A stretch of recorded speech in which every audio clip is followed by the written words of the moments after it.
Okay, guys, welcome. Finally, out of 2 weeks,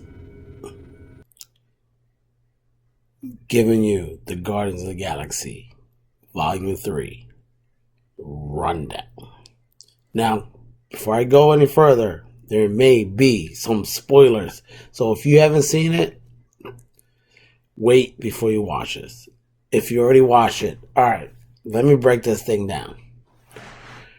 I enjoyed, this was James Gunn, perfect. Good way to do a trilogy end out. It was really well done. Going to mix with comic books, breaking down Rocket Raccoon's backstory was well done, like, to understand it. Alright, the High Evolutionary. So, I'm okay with how they went with it and how he looks. I'm okay with it. Now, those who read comic books, you know he's a little different in the comic books. But power-wise, let's see. I'm glad they brought him in. It's a really weird, like, it's good for Guardians of the Galaxy because that's a villain that's in space. But it's a really weird villain dynamic that is hard to explain. So if you had to put him on a scale compared to, like, say, Thanos, he's a little bit under the mark. He's more like the Collector. Like, power-wise, he's like the Collector. So, I'm gonna throw out some tidbits. Alright, so we already know Drax is not going to be back ever again. And I'm glad Drax was in there.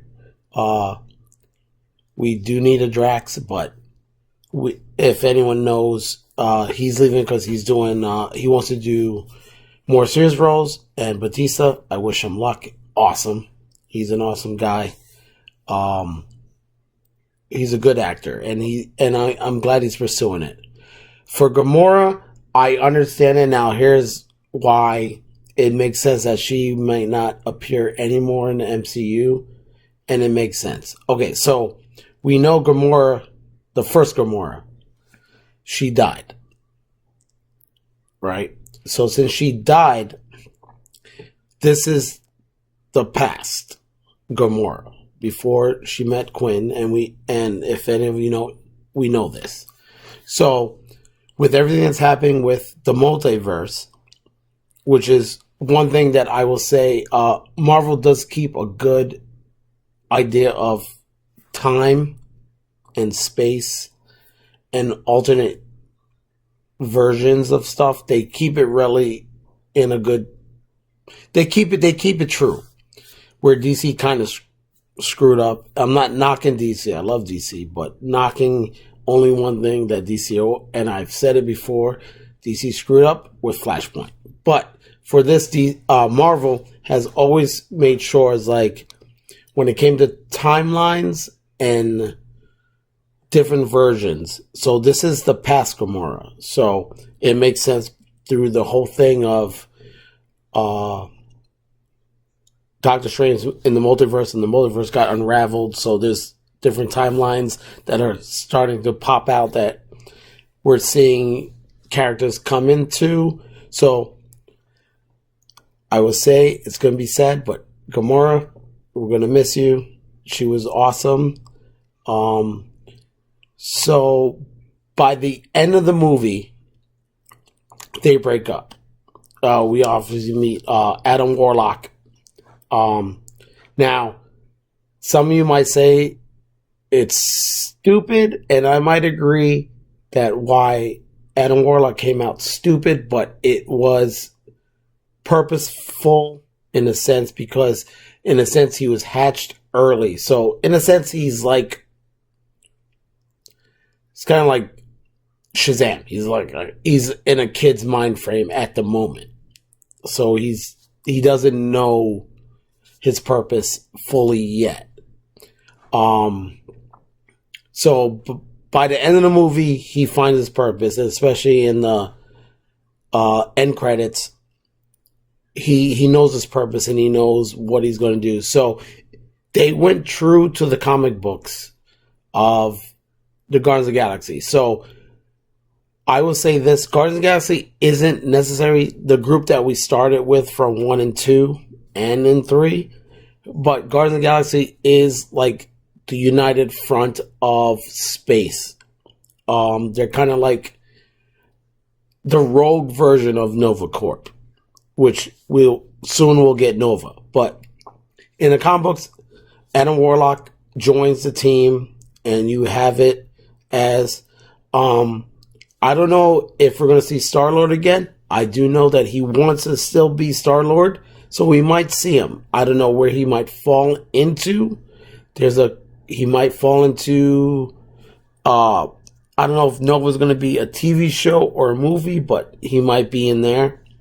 So James Gunn left it with an open ending, which is good because we still got our Rocket, we still got our Groot, we got our Adam Warlock, we have what's the name that has taken the mantle of Yondu, and I'm still trying to figure out what that. I know she's there. I just don't know what her power is.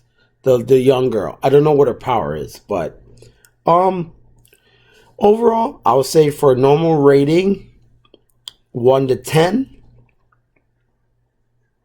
give it an 8, 8.5. For the Dark Domain, I'm gonna put it from Dark Domain. We do it from 1 to 5. Makes it a little simple. 4.5. I did enjoy it. I liked one thing.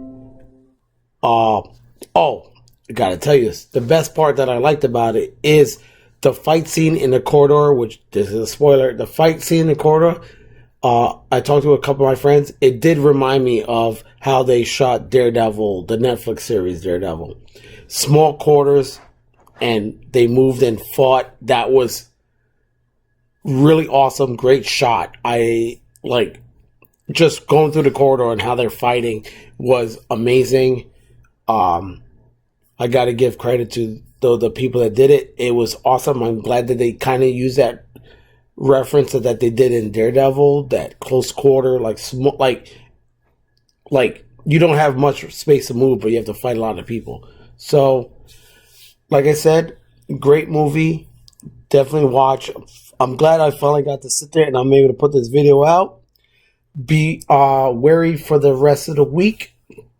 I got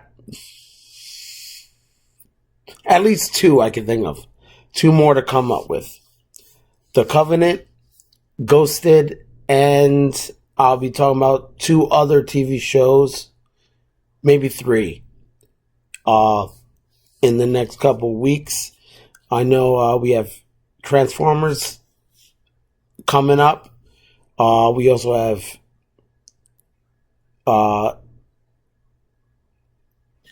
Marvel's Invasion coming up. I think that's the 21st, either of this month or next month. Flash is going to come out soon, so be ready. I have a bunch of stuff to drop.